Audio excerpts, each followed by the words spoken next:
The tow truck's engine roared like thunder in the quiet suburb, its metal chains clanking as Lillian Allen's shiny white SUV rose into the air. She screamed so loud half the neighborhood came running, slippers, bathrobes, and coffee mugs in hand. Meanwhile, I just stood there on my porch, arms crossed, coffee steaming, watching Karma finally clock in for work. See, this wasn't just another parking dispute. This was months of her blocking my driveway, smirking like the HOA crown belonged on her head. But this time, I was done playing nice. I built a perfectly legal trap, one she'd walk right into heels first. Before we dive into how it all went down, tell me in the comments where are you watching from and what time is it there? And hey, if you love HOA drama and sweet revenge stories like this one, don't forget to hit subscribe. Trust me, you won't want to miss what happens next. The day it all started, the sun was shining, the sprinklers were hissing, and life in Maple Ridge Estates looked exactly like one of those glossy HOA brochures. Perfect lawns, freshly painted mailboxes, and neighbors who waved just long enough to look polite. And right in the middle of that suburban peace, there was her, Lillian Allen. If an HOA could have a dictator, she was it. Perfectly coiffed blonde bob pearl earrings and a clipboard that seemed surgically attached to her hand. She didn't walk, she marched, usually with a purpose no one had asked for. I had lived in this neighborhood for 5 years. I paid my dues, trimmed my hedges, and followed every single rule in the 32-page HOA handbook. I wasn't looking for trouble. But apparently trouble had GPS, and it had my driveway pinned as its favorite destination. It started small. One random morning, I opened my garage to leave for work and found a gleaming white SUV parked dead center on my driveway. Brand new, chrome wheels. The kind of car that screamed, "I'm important, and I need you to know it." At first I thought it was a delivery mix-up. Maybe Amazon had hired armored vehicles now. So I knocked on the door of the SUV and waited. The tinted window slid down just far enough for me to see a pair of oversized sunglasses and a bright red smile. "Oh, good morning," she chirped like we were old friends. "Hiya, this is my driveway," I said, trying to sound calm. She blinked, then looked around as if confused. "Oh, don't worry, dear. I'm just checking in on some HOA matters. It'll be 5 minutes." 5 minutes turned into an hour, and that was just the first time. The second time she parked there because according to her, the HOA was inspecting sprinkler uniformity, whatever that meant. By the third time, she didn't even bother pretending.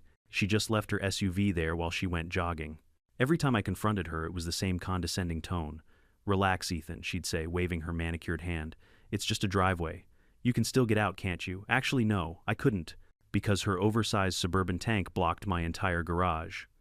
The thing about HOA people like Lillian is they believe every rule applies to everyone except them. And as president, she wore that belief like a crown. I tried being civil. I emailed. I called. I even attended a board meeting where she smiled sweetly and said, "We'll address that soon, Mr. Parker." They never did. Weeks turned into months. My patience turned into caffeine. And every morning I'd walk out to that same damn SUV sitting in my driveway like a monument to arrogance. Then came the morning that broke me. It was Saturday. I had plans, real plans. My brother was flying in from Denver, and we were taking the boat out on the lake. I woke up early, grabbed coffee, opened my garage, and froze. There it was, Lillian's SUV. Again, not just parked halfway, not angled, but dead center, nose pointed toward my garage door, as if daring me to complain. I took a deep breath. I could feel the frustration boiling under my skin. I had tried everything: reason, kindness, diplomacy. None of it worked. And then, out of nowhere, she appeared. Walking down the sidewalk, bright pink workout outfit, earphones, and sipping an iced latte. "Morning," she said cheerfully, as if she hadn't just hijacked my property. "Lillian," I said through gritted teeth, "you're parked in my driveway." Again, she stopped, turned, and gave me that patronizing HOA smile that could probably curdle milk. "Oh, don't make such a fuss. I'll move it later. It's just for a while." Something in me snapped. "Lillian," I said calmly, "this is private property." She shrugged. "Technically, it's within HOA territory, which means I have certain privileges." That was it. That was the moment I realized she wasn't going to stop, not unless someone stopped her for me. So that afternoon, I went inside, opened my laptop, and pulled up the Maple Ridge Estates HOA bylaws. I read every line, every comma, every painfully boring legal phrase. And somewhere between vehicle encroachment clause and trespass provision, I found it the golden ticket. Any vehicle parked on private property without express consent of the homeowner is subject to removal at the homeowner's discretion per state towing ordinances. Perfect. The next day I called Silverline Towing, explained the situation. The dispatcher, a guy named Joe, chuckled and said, "Ah, the old HOA special. Yeah, we get those a lot. You got proof she's parking without permission." I sent him photos, timestamps, even the emails I'd sent her. "That's more than enough," he said. "When it happens again, call us. We'll make it disappear legally." Legally. My favorite word of the week. But I wasn't done. I knew Lillian, she was slippery. If she thought she could talk her way out of something, she would. So I decided to make it airtight. I installed a new Ring camera pointing straight at the driveway. I printed the HOA clause and taped it next to my garage door. And just for good measure, I called the Maple Ridge County PD and asked if I needed to file a trespass notice first. The officer laughed. "Nope. You own the property. If she parks there without consent, it's your right to tow it. Just keep your documentation." Oh, I was going to keep everything. Days passed. Lillian must have gotten busy terrorizing someone else because she didn't park on my driveway for almost a week. I started to think maybe she'd gotten the message. Then Friday came. I woke up, stretched, grabbed my coffee, and pressed the button to open the garage. The door rolled up slowly, revealing the morning sun, and there it was, her SUV. Again, like clockwork. I actually laughed, out loud. It was too perfect. The timing, the arrogance, it was like the universe was handing me the moment I'd been waiting for. I pulled out my phone, opened the Silverline Towing contact, and hit call. "Hey, Joe. It's Ethan from Maple Ridge." He chuckled. "Oh, yeah. The HOA guy?" "Yep," I said, grinning. "Time to make good on that promise." 10 minutes later, I heard it. The distant rumble of a diesel engine rolling into the neighborhood. The sound grew louder until the Silverline tow truck turned onto my street sunlight, glinting off its chrome. They parked right behind the SUV, stepped out in their blue jumpsuits, and waved.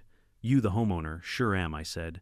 "Let's do this then." They worked fast hooks, chains, hydraulics. Within 2 minutes, Lillian's precious SUV was off the ground, its tires spinning helplessly in the air. And right on cue, as if fate had scheduled the performance, Lillian came striding down the sidewalk, phone in hand, eyes widening in horror. "What do you think you're doing?" she shrieked. I sipped my coffee, leaned against the garage frame, and said casually, "Good morning, Lillian. You're trespassing again. I'm just resolving it." The neighbors peeked through their windows. Someone even recorded. Lillian ran toward the tow truck, arms flailing. "You can't tow my car. I'm the HOA president," the driver shrugged. "Ma'am, this isn't HOA property. It's his driveway." She froze speechless for once in her life. Then her face twisted with fury. "You'll regret this," she screamed. "I'll have you fined. I raised my phone, showing the camera recording the whole thing. "Say hi to the HOA compliance board, Lillian." For a split second, she didn't know whether to cry or combust. The tow truck roared, the SUV lifted higher, and the driver nodded at me. "Where to, sir?" I smiled. "Far enough, she'll have to Uber home." And as the truck rolled away, Lillian's voice faded into the distance, a symphony of disbelief and rage. For the first time in months, my driveway was empty, peaceful. I looked down at my coffee, still warm, and said to myself, maybe now she'll finally read the HOA bylaws. But deep down I knew this was only the beginning. Because people like Lillian Allen, they don't learn easily. They retaliate. And I was ready for it. By Monday morning, word had spread through Maple Ridge Estates faster than a rumor about an unpainted mailbox. Everyone knew about the towing. The neighborhood group chat was on fire. Some messages said, "Finally someone stood up to her." Others whispered, "Oh boy, Ethan's in for it now." Meanwhile, I sat on my porch with a second cup of coffee, enjoying the rare silence. For once, my driveway was gloriously empty. No SUV, no pink sneakers, no official HOA business. Just the sound of sprinklers and birds that didn't have an opinion about property rules. But deep down, I knew Lillian Allen wasn't the type to take humiliation quietly. And sure enough, at exactly 9:05 a.m., she struck back. The HOA office, a small converted clubhouse by the tennis court, called me. Or, more accurately, Lillian herself called me from the HOA landline, because of course she did. "Mr. Parker," she said in that sugary, weaponized tone that could curdle milk. "We need to discuss an incident that took place last Friday regarding your conduct." I almost laughed. "My conduct, yes," she replied crisply. "We've received numerous complaints. From who you and your SUV?" There was a sharp inhale on the other end. "Please come to the clubhouse. Immediately." I almost said no. But then I remembered sometimes the best way to beat someone like Lillian is to let them talk. They dig their own hole faster that way. When I walked into the clubhouse, it looked like a suburban courtroom. Lillian sat at the head of the long mahogany table, flanked by her two loyal board members, Martha the nervous treasurer, and Gary, who once tried to fine a neighbor for having overly reflective wind chimes. The second I stepped in, Lillian greeted me with a smile so fake it deserved an Oscar. "Ethan, please have a seat. Saturday." She adjusted her glasses, pulled out a stack of papers, and said, "We've reviewed several reports claiming you engaged in hostile and retaliatory behavior against a board member." I raised an eyebrow. "You mean the part where I legally towed your illegally parked car?" Gary leaned forward. "You didn't inform the HOA before acting. That's a violation of Section 8.2 of the bylaws." I interrupted, sliding my own folder onto the table. "I've read it. It says, any homeowner may remove unauthorized vehicles parked on private property. No HOA approval required." Lillian's smile wavered for a second, but she quickly recovered. "Still, it was unnecessary escalation. You could have come to me directly." I blinked. "Lillian, I did come to you, 14 times. I have the emails." Her expression froze. Martha fidgeted. Gary cleared his throat. And I continued, "I even gave you a 10-minute warning before calling the tow truck. You ignored it. I have that in writing too." For a moment there was silence, the awkward kind that smells like defeat. Then Lillian leaned back in her chair, arms crossed, eyes sharp. "Well, Mr. Parker, perhaps. Your attitude is the issue here. You seem to take pleasure in embarrassing others." I smirked. "Only when they park in my garage entrance for 3 months straight. That did it." Her composure cracked. "You think this is funny," she snapped. "You think you can humiliate me and get away with it?" I tilted my head. "You parked illegally. You got towed. I'd say karma just clocked in on time." Her eyes narrowed to slits. I could almost hear her internal monologue screaming, "This isn't over." The meeting adjourned in silence. As I walked out, I heard Gary whisper, "He's technically right, Lillian." That technically was the sweetest sound I'd ever heard. But of course, Lillian wasn't about to let a technicality end her crusade. The next day, I found a bright orange HOA notice taped to my door. "Notice of violation, unsightly surveillance, device installed without HOA approval." I stared at it dumbfounded. She was trying to find me for my security camera. Oh, it was on. I took the notice down, scanned it, and sent a reply email to the HOA board copying every homeowner in the neighborhood. "Dear board, I'd like to confirm whether my $99 Ring camera violates HOA policy, considering Section 4.7 specifically encourages reasonable home security installations. Please clarify whether this new rule applies to everyone or just homeowners whose driveways are inconveniently located near the president's parking habits.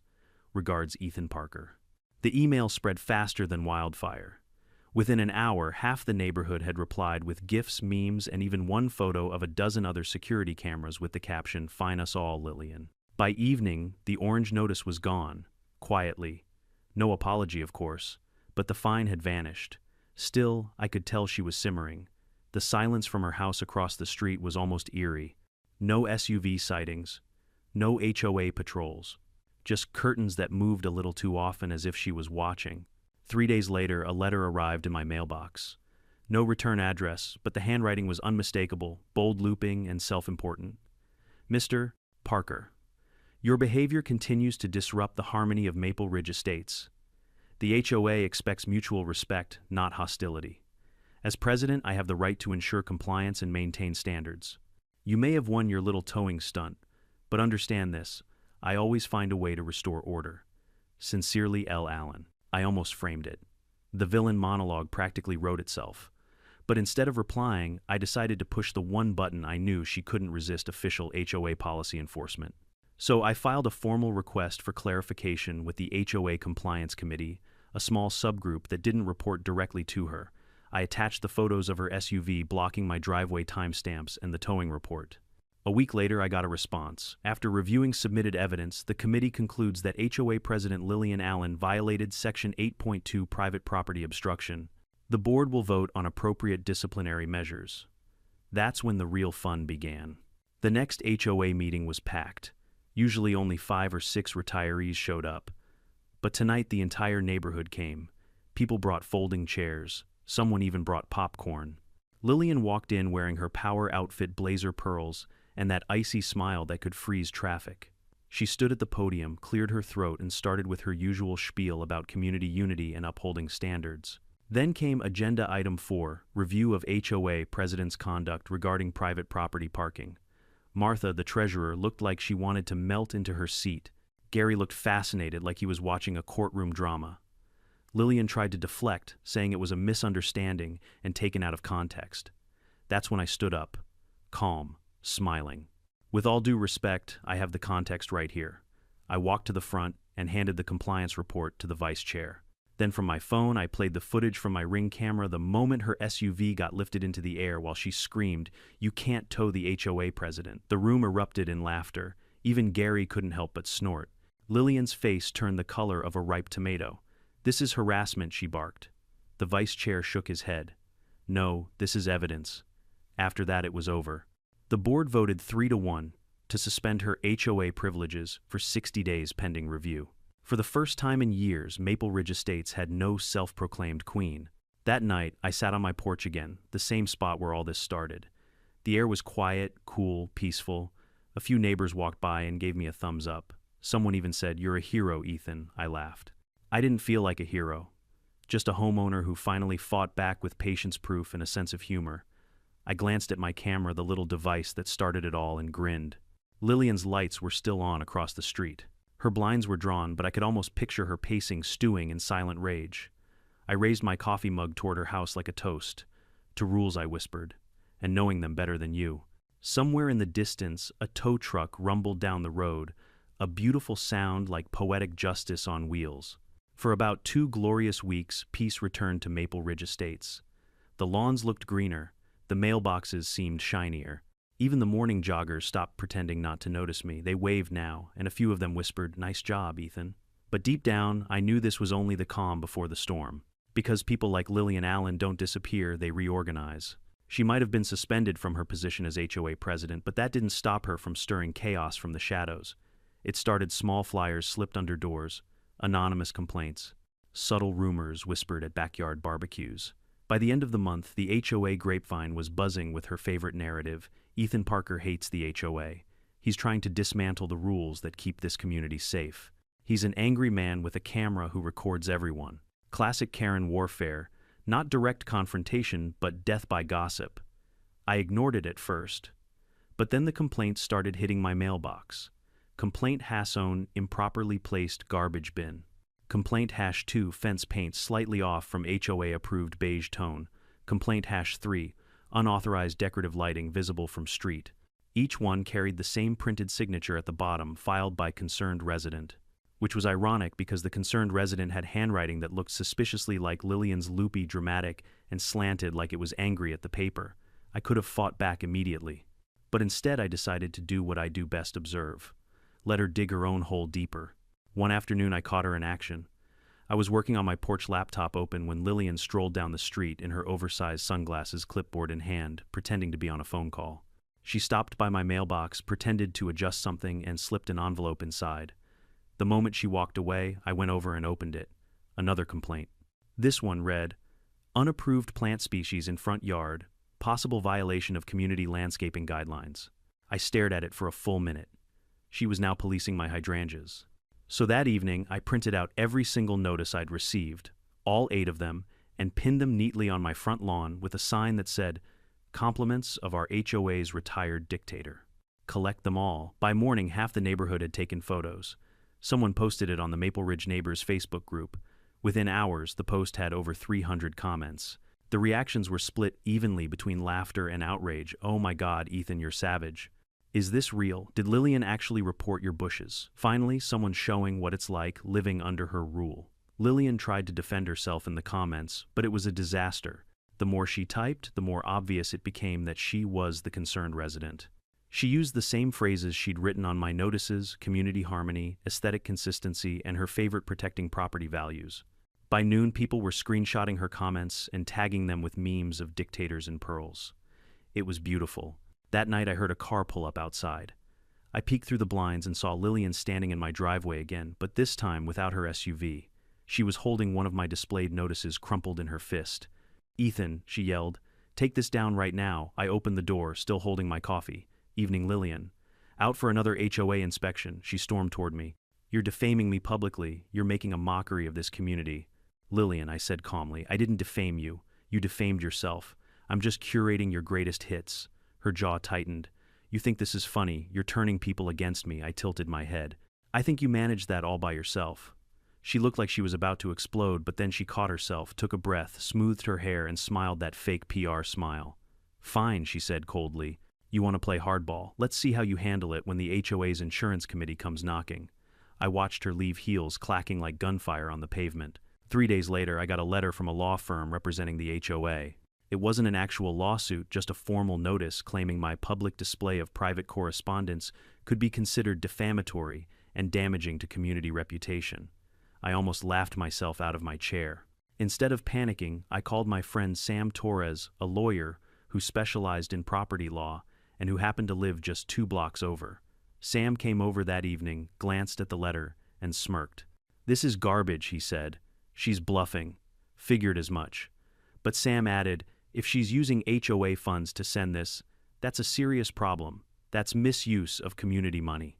That's when I realized she wasn't just trying to silence me. She was using HOA resources for personal revenge, and that was a goldmine. For the next week, I started digging. Not gossip documents. I went to the county clerk's office and requested copies of the HOA's recent expenditures. It took some paperwork, but once I got the file, I couldn't believe what I saw.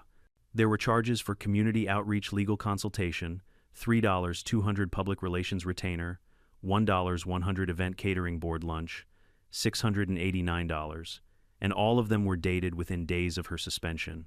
Sam looked over the papers and whistled. She's spending HOA funds, like it's her personal credit card. You expose this, she's done for. I smiled. Oh, I plan to. The next HOA board meeting was even more crowded than the last one. Chairs filled up fast. People stood by the walls. Someone even live-streamed it to Facebook.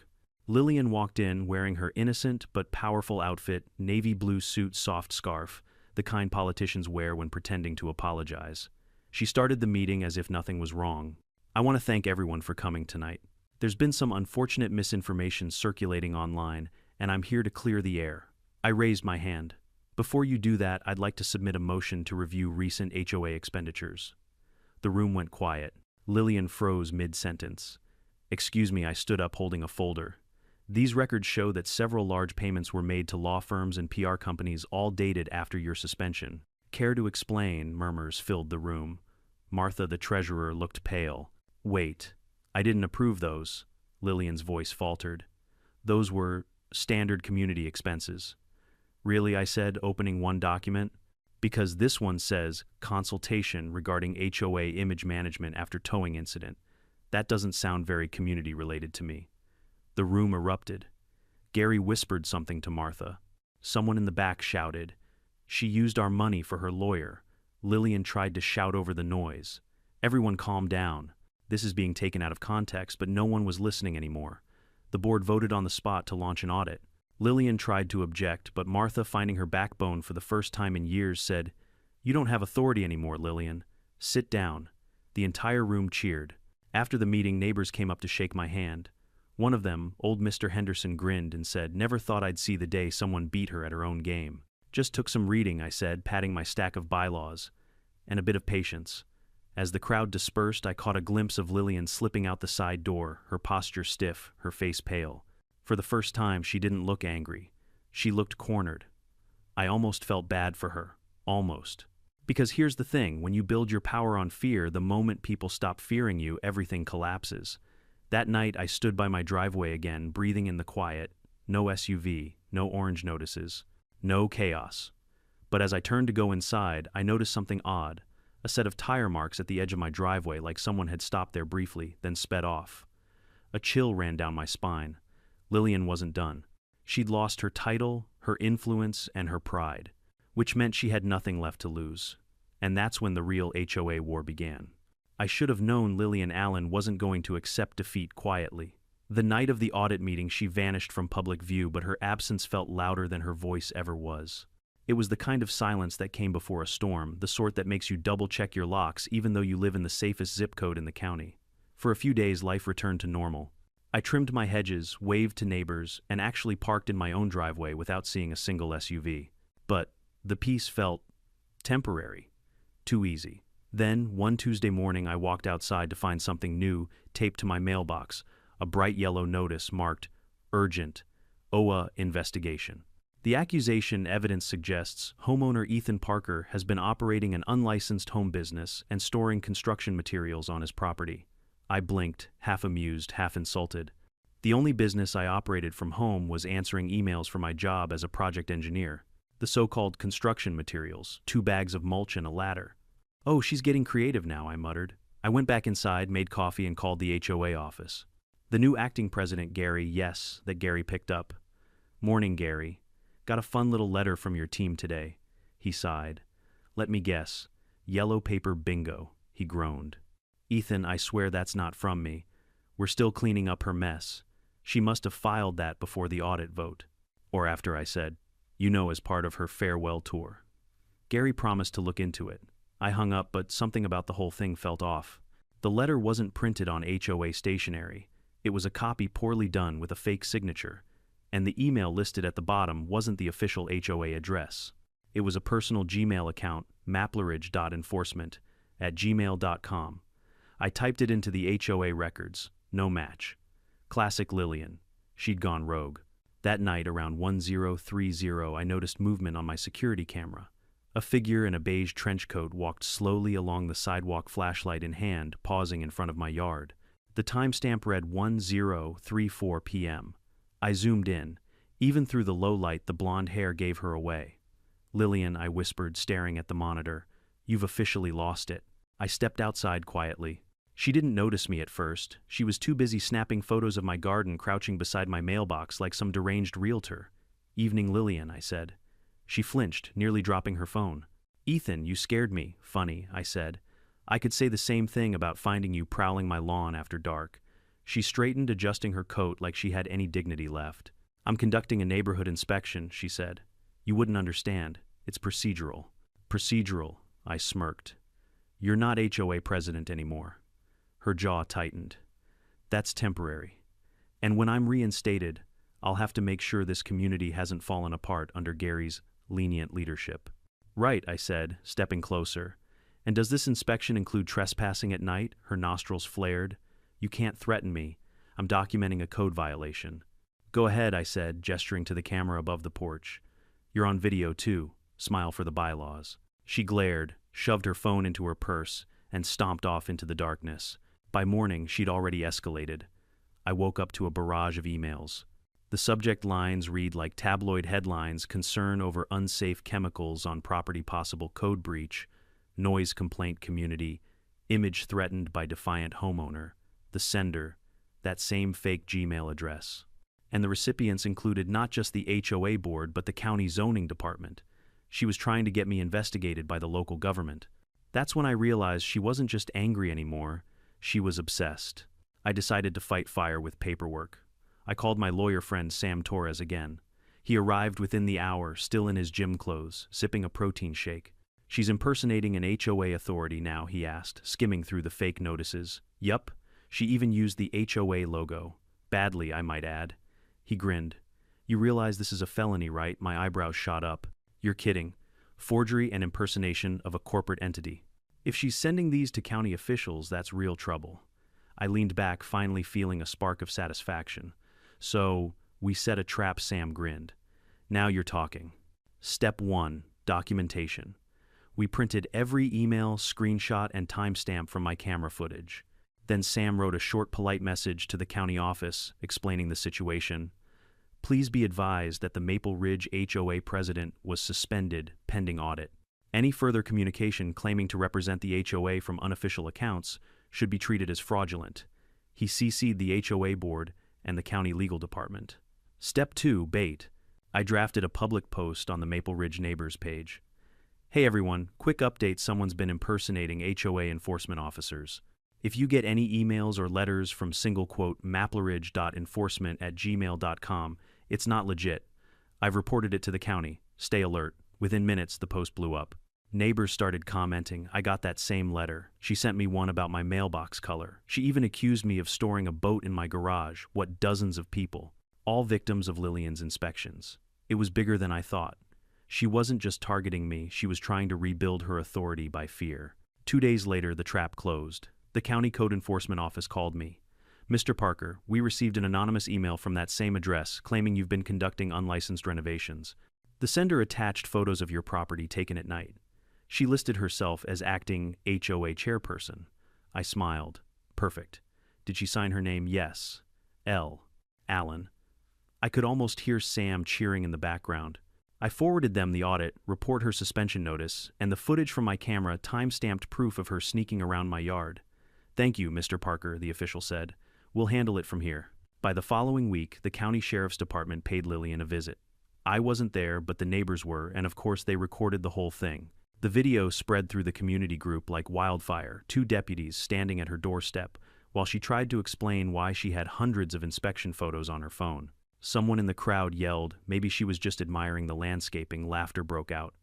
Later that evening, Gary called me. Ethan, I don't know what kind of magic you pulled, but she's officially under investigation for HOA misconduct and harassment. The board's voting tomorrow to permanently revoke her position. About time, I said. Maybe we'll finally get some peace around here. Gary chuckled. Don't hold your breath. People like her always find a way back. But for now, you won. That night, I sat in my living room watching the video again. There she was, Lillian Allen, the self-proclaimed queen of Maple Ridge Estates, reduced to stammering explanations while deputies scrolled through her phone. It should have felt like victory. And it did for a moment. But then as the video looped, I noticed something odd in the reflection of her window, a familiar dark SUV parked across the street. It wasn't hers. She'd lost that one weeks ago. I stepped to the window. The SUV was still there, engine idling. When I looked closer, it sped off, disappearing around the corner. A strange chill crawled down my spine. Maybe it was coincidence. Maybe it was her husband or one of her remaining loyalists. But something told me this story wasn't over yet. Because Lillian Allen wasn't the kind of person who learned from mistakes, she was the kind who rewrote them. And as much as I hated to admit it, I almost admired her persistence. Almost. The next morning, I found a new envelope in my mailbox, this one handwritten, no fake letterhead, no legal jargon, just 6 words scrawled in bold black ink. You took everything. I'm not done. No signature, no return address. But I didn't need one. I stared at the note for a long moment, then looked up toward her house. Curtains still drawn, driveway empty. I folded the paper, neatly slid it into a folder labeled evidence, and smiled to myself. All right, Lillian, I whispered. Round 2 it is. By the time the anonymous note showed up in my mailbox, I was no longer surprised. Disturbed, maybe, but not surprised. Because this was Lillian Allen, after all, the woman who once fined a neighbor because their Christmas lights sparkled too aggressively. She wasn't going to fade into HOA history quietly. No, she'd go down swinging clipboard in hand, dragging the bylaws behind her like a sword. Still, I didn't take the threat lightly. I installed an additional security camera on my side fence and another facing the backyard gate. Every angle of my property now had eyes. The system synced to my phone, storing footage automatically to the cloud. If she wanted a war of documentation, I'd win it by the terabyte. For a few days, things were calm. Too calm. Then came Friday. I left early for work that morning, coffee in hand, checking my email from the driveway. That's when I saw it, the same dark SUV from the night before, creeping slowly down the street. The windows were tinted, and it lingered a second longer than any normal car should before turning the corner. I shrugged it off. Maybe paranoia was setting in. Or maybe not. When I returned home that evening, there was another envelope waiting on my porch, no postage, just dropped off by hand. It read, Notice of Code Enforcement, Pending Violation Inspection. Apparently the county had received reports that I was operating heavy equipment and dumping waste material behind my house. The moment I read dumping, I actually laughed. My backyard was about as exciting as a golf course, trimmed grass, 2 trees, and a barbecue grill. No waste, no equipment, nothing even remotely suspicious. But this wasn't about truth. This was about narrative. And Lillian was writing hers, one forged notice at a time. The inspection was scheduled for Monday morning. The letter even listed a county inspector's name, Mr. Donnelly. I called the number on the form. A tired-sounding man answered. Code Enforcement, Donnelly speaking. Hi, this is Ethan Parker from Maple Ridge Estates. I got a letter saying you're inspecting my property for dumping violations. There was a pause. What address? I gave it to him. He sighed. That's the 4th one this month from your neighborhood. We've had someone filing fake complaints under anonymous names. I raised an eyebrow. Let me guess. Starts with L, ends with Allen. He chuckled darkly. Wouldn't surprise me. But since the complaint's logged, I still have to come check it out. Tomorrow at 9, sure, I said, grinning. You'll want to bring a camera.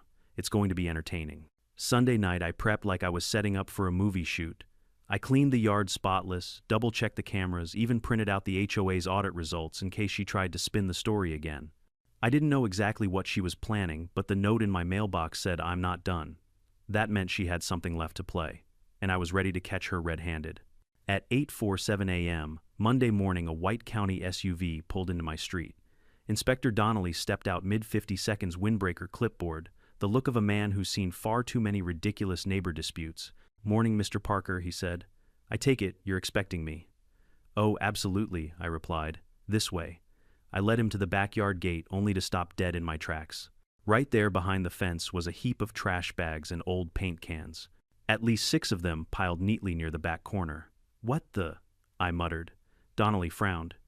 "You said you didn't have any waste material." "I don't," I said quickly. "This wasn't here yesterday." He crossed his arms. "Someone dumped it here overnight." "You got cameras," I grinned. "Oh, do I ever." We went inside and I pulled up the footage on my laptop. The timeline jumped to 2:13 a.m., and there it was. Headlights flickered across the backyard fence. The camera switched to night mode. A shadowy figure climbed through the side gate, dragging bags behind her.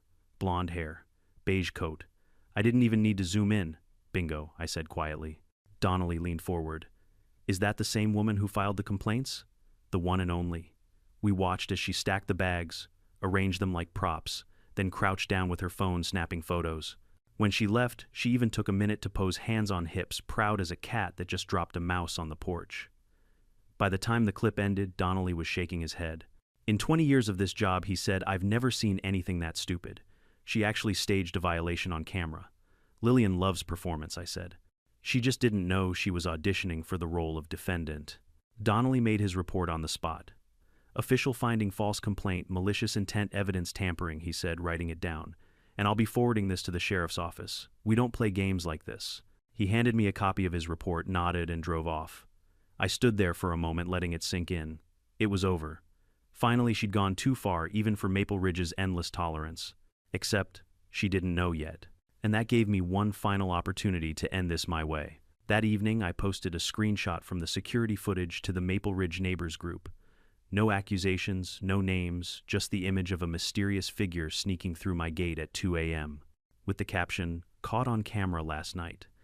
Any idea who this dedicated environmental activist might be? Within 5 minutes, the comments exploded.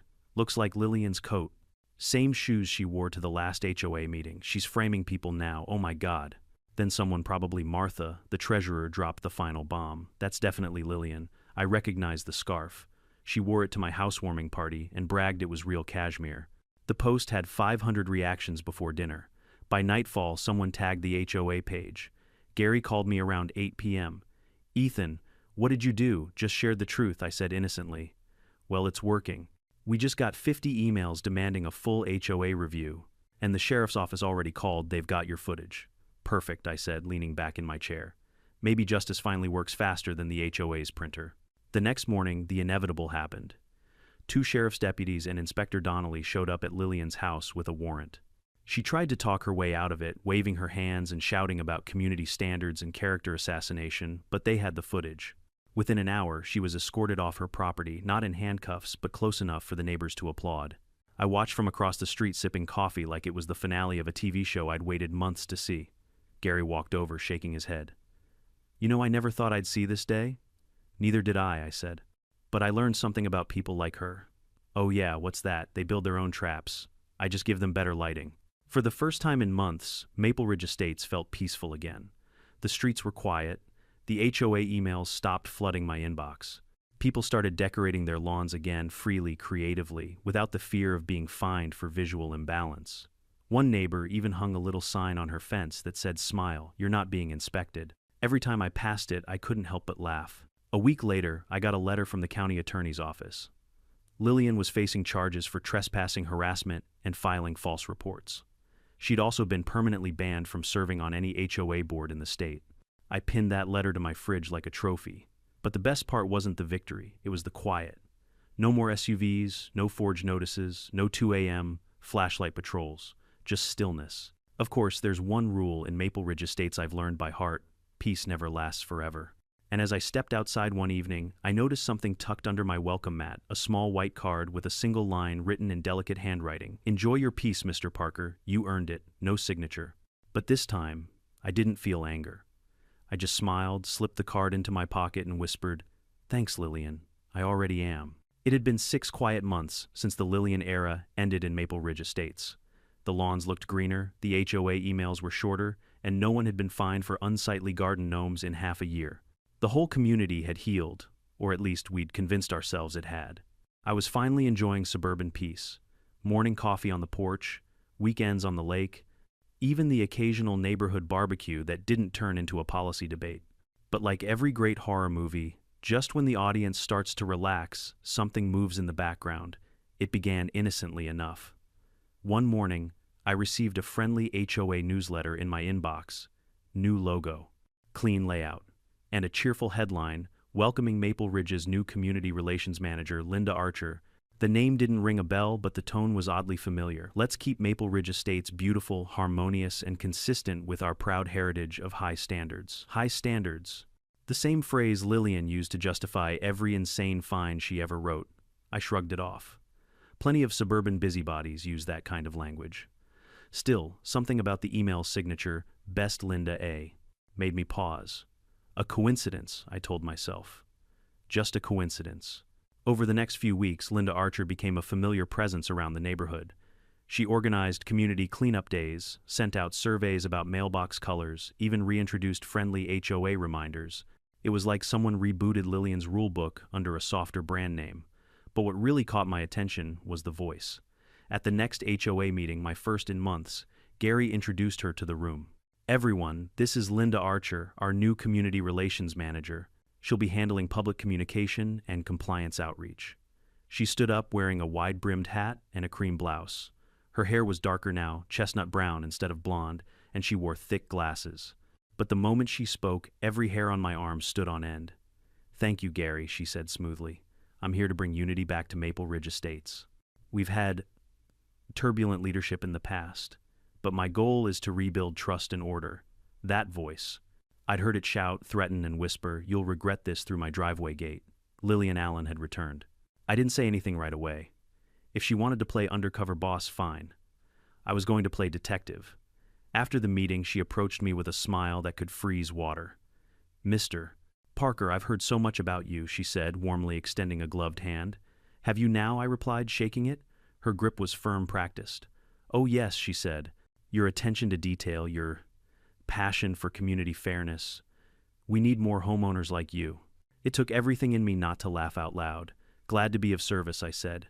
"And you're new to Maple Ridge?" "Relatively," she said quickly. "Just moved here from Oak Hollow Estates." I nodded.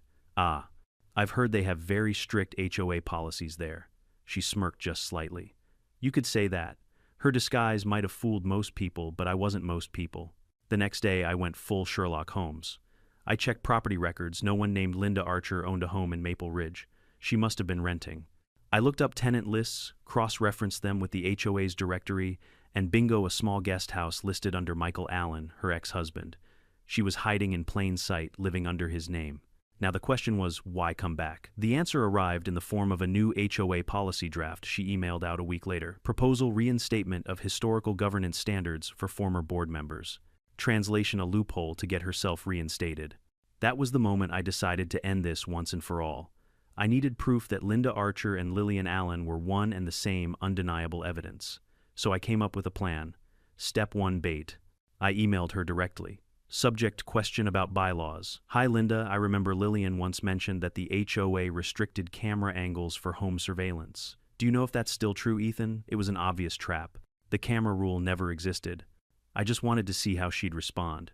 Her reply came 2 hours later, from Linda Archer. "Oh yes, Mr. Parker, that's still in place. The policy about camera placement was established during her tenure." Gotcha. Step 2: confirmation. I invited her to coffee under the pretense of discussing neighborhood outreach ideas. She arrived at the cafe right on time, wearing her usual disguise, hat glasses, polite smile. As we sat down, I turned on my phone's recorder under the table. "So Linda," I began casually, "you mentioned having experience with HOA leadership before. Which community was that in? Oh, a few here and there, she said vaguely. I served in administrative roles. Nothing dramatic. Not dramatic, I chuckled. You ever deal with, let's say, difficult homeowners? Her smile twitched. Oh, Mr. Parker, every HOA has its rebels. Some people think the rules don't apply to them. They challenge authority, make scenes, it's exhausting. Yeah, I said, sipping my coffee. I imagine it must have been exhausting for Lillian Allen, too. Her eyes froze for half a second, a flicker, a micro-expression, but enough to confirm everything. Then she laughed, forced brittle. I wouldn't know. I've only heard the stories.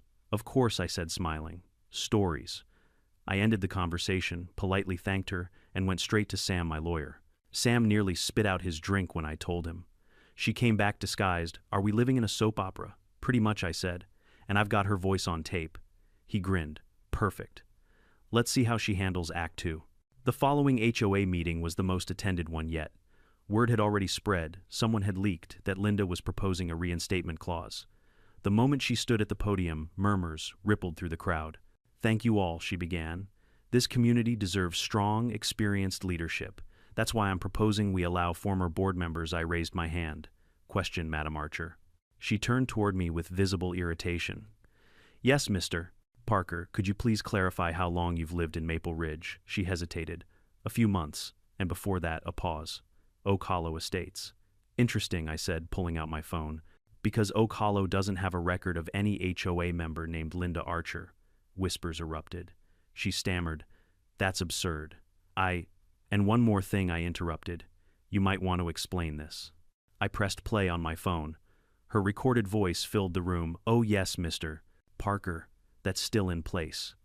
The policy about camera placement was established during her tenure. Gasps echoed. Her face drained of color. That's doctored, she snapped. Sam, standing beside me, raised a folder. We've already had the recording authenticated. Gary leaned forward, jaw tight. Lillian, is that you? The silence that followed was deafening. Then she ripped off her glasses, slamming them on the table. You people have no idea what it's like to keep this place from falling apart. You think rules just enforce themselves. The room broke into chaos. Security, Gary shouted. 2 HOA volunteers stepped forward gently but firmly, escorting her toward the door. She twisted back to glare at me. You can't erase me, Ethan. Maple Ridge needs me, I smiled. No, Lillian. Maple Ridge needed peace. And now it has it. The board voted that night to permanently blacklist her from all HOA roles, not just here, but through the county HOA registry. The next morning, a moving truck appeared in front of her guest house. By noon, she was gone. No goodbye, no spectacle, just silence. I stood at my window, coffee in hand, watching as the truck turned the corner. Peace again, for real this time. Still, as the days passed, I couldn't help but glance at my security feed every now and then. Just habit, just in case. Because with Lillian Allen, you never knew. A month later, I got one last letter. No threats, no insults. Just a single sheet of paper with neat handwriting. Dear Mr. Parker, you were right, Maple Ridge didn't need me. But admit it, you'll miss the excitement. L. I read it twice, folded it carefully, and tucked it into the same folder where I'd kept every one of her old notices, my personal scrapbook of suburban warfare. Then I walked out onto the porch, smiled at the sound of sprinklers, and whispered, Rest in peace, HOA Queen. For a while, life in Maple Ridge Estates truly did feel like the epilogue of a long, exhausting novel. The lawns were symmetrical, the email chains were short, and the air smelled like freshly trimmed hedges instead of passive aggression. It was quiet.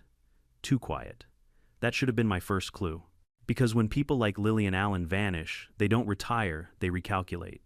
It all started one perfectly ordinary morning in late spring. I was enjoying my second cup of coffee, reading through the HOA's new budget report. Yes, I still checked. It was trauma when I noticed an email from Gary, subject line, in all caps, urgent, we're being sued. At first I thought it was a joke.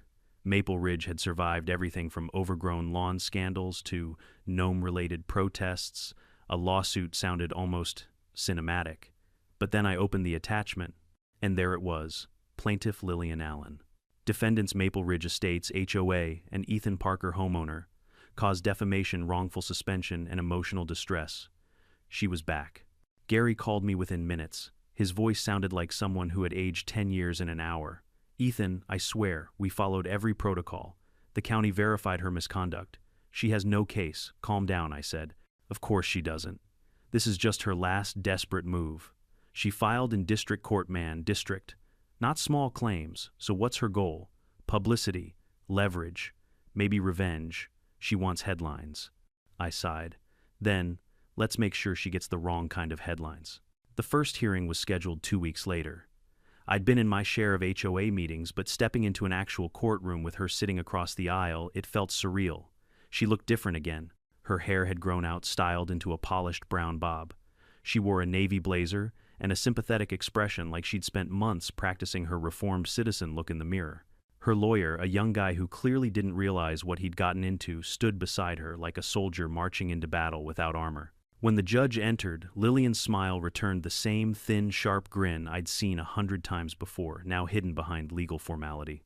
Her attorney started strong, painting her as the victim of a community conspiracy, claiming she was ostracized, humiliated, and falsely accused. He even had the nerve to say Miss Allen merely sought to uphold neighborhood standards when Mr. Parker launched a public smear campaign against her. I almost laughed out loud. When it was my turn to testify, I stood calmly, folder in hand, and let the documents speak for themselves. The audit report confirming her misuse of HOA funds. The sheriff's incident record from her trespassing stunt. The fake inspection photos she'd taken at 2 a.m., and of course the video of her sneaking through my gate, complete with her muttered, "This'll show him."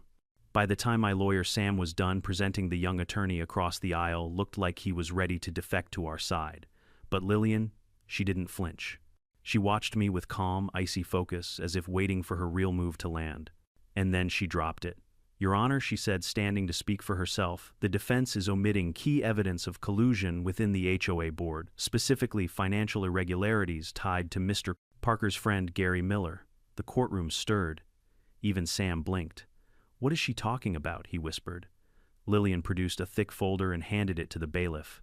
"These are financial records obtained from the HOA's public filings, payments made to a landscaping company owned by Mr. Miller's cousin. Inflated invoices, kickbacks, hidden maintenance fees, all signed during my suspension." The judge glanced through the documents. "Mr. Parker, are you aware of this?" I hesitated. "No, Your Honor." Gary, sitting behind me, looked like he'd swallowed a lemon. Lillian turned toward the court with mock sincerity. "I may have made mistakes, but corruption doesn't end with me. I was punished for doing what others are still doing in the dark. It was pure manipulation, but disturbingly effective." The judge didn't dismiss her case that day. Instead, he ordered an independent audit of the HOA's finances. In one move, she'd turned her losing lawsuit into an investigation, one that could drag everyone down with her. That night, I called Gary. He sounded panicked. "Ethan, I swear to you I didn't do anything illegal. My cousin runs a legit business. We've been using his landscaping company for years." "I believe you," I said. But Lillian just planted a seed of doubt. "She's trying to divide us. She's succeeding." I hung up feeling uneasy. Lillian didn't need to win in court, she just needed chaos. And Maple Ridge had always been fertile ground for that. The next few weeks were pure madness. The auditor showed up, combing through every receipt, every landscaping invoice, every cent of HOA spending. Neighbors started whispering again, this time about Gary. Maybe he really was pocketing funds. Lillian warned us, what if she was right? The irony wasn't lost on me. She'd weaponized the same tactics she'd once used to destroy others, and people were falling for it. But while everyone obsessed over Gary, I noticed something no one else did: the watermark on the evidence she'd submitted in court. It wasn't from the county records office. It was from a private data broker in Phoenix, one that specialized in document fabrication for reputation management. Translation: she'd bought fake records to frame Gary. I drove straight to Sam's office and showed him. He whistled. "You just caught her committing fraud in a federal filing." "That's perjury, Ethan. Can we prove it?" "Oh, absolutely. Let's make it cinematic." Sam called the data broker, directly posing as a potential client. Within 10 minutes, they confirmed Lillian's name on a payment invoice. $1,200 for document recovery services. That was the smoking gun. The next court hearing was short and brutal. Sam stood calm and sharp, holding up the invoice. "Your Honor, Miss Allen's evidence against the HOA is entirely fabricated. Here's proof she paid a private company to generate these records under false pretenses." The courtroom fell silent. The judge stared at Lillian. "Is this true?" She didn't answer. Her eyes darted between me, Sam, and her lawyer, who now looked like he was contemplating quitting law entirely. The judge sighed. "Miss Allen, this court does not tolerate falsified evidence. Your case is hereby dismissed with prejudice. And you're fortunate I'm not referring this directly to the district attorney. It was over. Again. But this time it wasn't just a personal victory, it was the final legal nail in her HOA coffin. Outside, the courthouse reporters had gathered. Someone must have leaked the case. A woman with a microphone called out, "Mr. Parker, any comment about the verdict?" I smiled. Just one. If you're ever thinking about buying a house in an HOA, read the bylaws and avoid anyone named Lillian. They laughed. Cameras flashed. And for once, I felt like the main character in someone else's news story, except this time it ended well. That evening, the HOA board met for an emergency session. Gary was cleared of all suspicion, the auditor confirmed no misconduct, and the board unanimously voted to permanently bar Lillian Allen from ever attending a Maple Ridge HOA meeting again. They even renamed the annual neighborhood event the Maple Ridge Garden Gala to something new, the Freedom from Karen Festival. Gary raised a toast that night, to Ethan, the man who read the bylaws so we didn't have to. Everyone laughed. Later that night, I sat alone on my porch, the same spot where this entire saga began. For the first time in over a year, the street was quiet. The moonlight reflected off the smooth asphalt, no SUVs, no flashing lights, no drama. And yet I couldn't help but think about her. Somewhere out there, Lillian Allen was probably watching the news, fuming behind her perfect manicure, planning her next move. But this time, she wouldn't be coming back to Maple Ridge. She'd lost everything, her power, her credibility, her audience, and I'd gained exactly what I wanted from the start. Peace. Still, as I turned to go inside, I saw something on my porch bench, another white card identical to the one months ago. This one read, "Lawsuits end, stories don't. See you soon." I stared at it for a moment, then chuckled softly. "Lillian," I said to the night, "you really don't know when to quit, do you?" But I smiled anyway. Because if she did come back, well, this time I'd have every camera rolling. When I found that last white card on my porch, I laughed, but only for a second. The laughter faded as fast as the warmth from my coffee. Because even though it was absurd to think she'd come back again, part of me knew she would. People like Lillian Allen don't know how to stop until someone else writes the end for them. But this time, I wasn't angry. I was prepared. I'd learned her rhythm, the way she built drama like a story, always saving one last twist. The lawsuit had failed, the audits cleared, the neighborhood moved on, but Lillian never left a stage without an encore. I just didn't know yet what kind of show she was planning. It began small, as always. 2 weeks after the court verdict, strange posts started appearing on the Maple Ridge Community Forum. They weren't under her name, of course. The account used the alias Concerned Resident 42. Is Ethan Parker really the hero people think he is? Did you know the HOA quietly dropped an ethics investigation against him? Why does he have so many cameras? What's he hiding? Classic Lillian. The grammar was too proper, the tone too dramatic, and the punctuation, her signature triple dots, gave her away instantly. I didn't reply.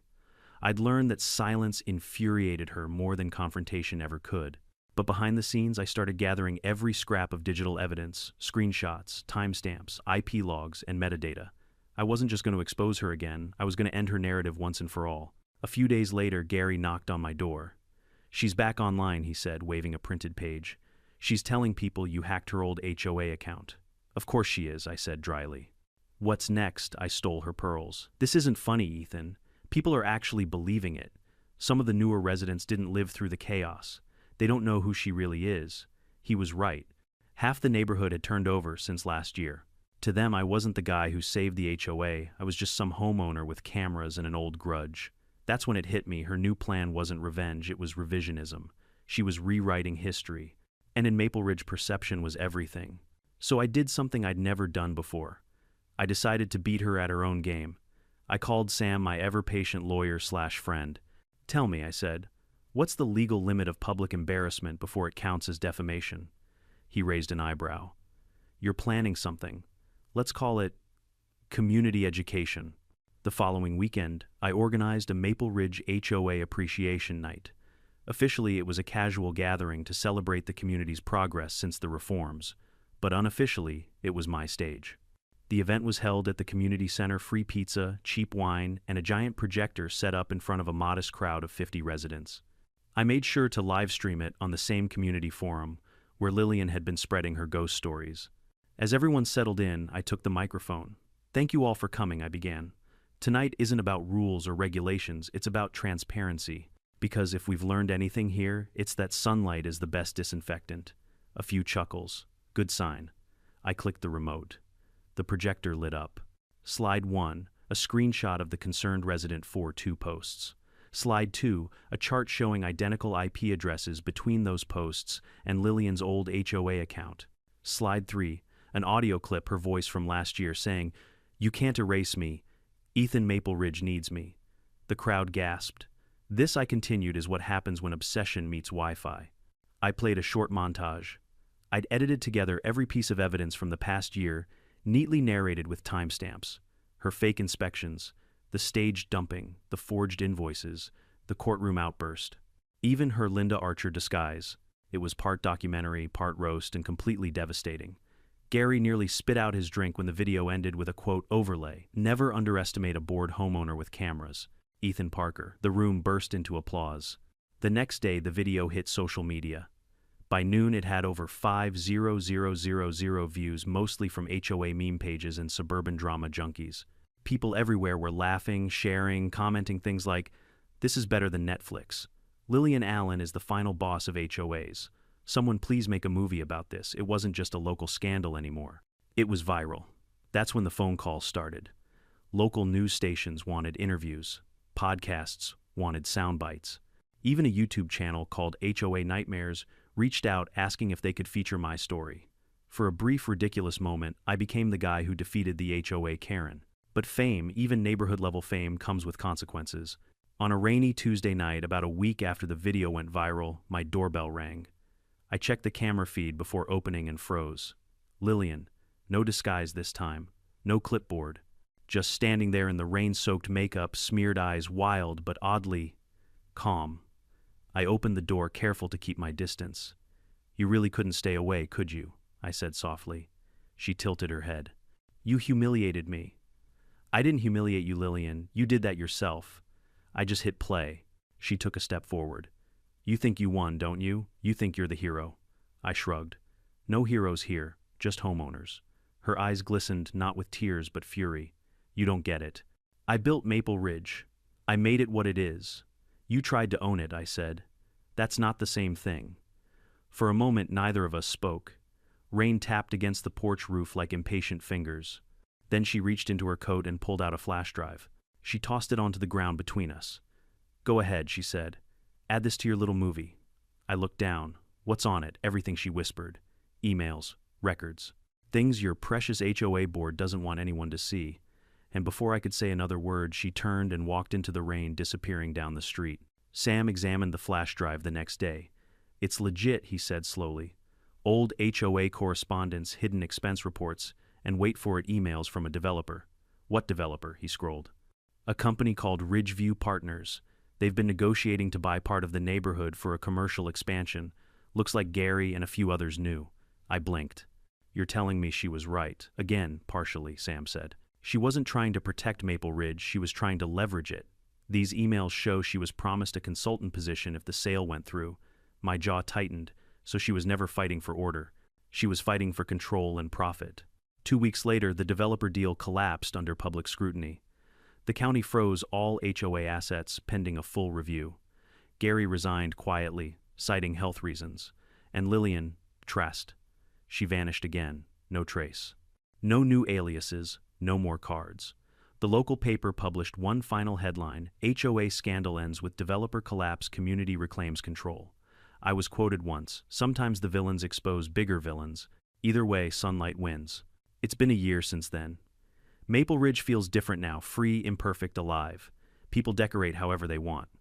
Kids ride bikes down the street without worrying about noise ordinances. The HOA still exists technically, but it's a shadow of its former self. As for me, I still get the occasional letter from strangers thanking me for taking down the ultimate HOA Karen. Some even send coffee gift cards. Apparently my caffeine habits are internet famous now. But sometimes late at night when I'm reviewing my security feed, I catch myself pausing at the shadows between the houses. Because no matter how much time passes, I can't shake the feeling that one day I'll see a figure there again, clipboard in hand, muttering about property lines. And if that ever happens, well, the cameras are still rolling. In the end, Maple Ridge Estates became more than just a neighborhood. It became a lesson in human nature wrapped inside a cul-de-sac. People like Lillian Allen thrive where fear meets silence. For years, she ruled through intimidation, hiding behind HOA rules and polished smiles. But what finally stopped her wasn't anger or revenge, it was truth, patience, and a well-placed camera. I used to think the battle was about parking spaces bylaws or personal pride. But standing there on my quiet porch, I realized it was about something far simpler: boundaries. The kind you build not just with fences, but with integrity. So if you ever find your own HOA Karen standing in your driveway, remember this: you don't need to shout louder, just be smarter. Document, stay calm, and let the truth speak for itself. Because sometimes the best revenge isn't humiliation. It's peace, the kind that comes when the loudest person in the neighborhood finally runs out of words.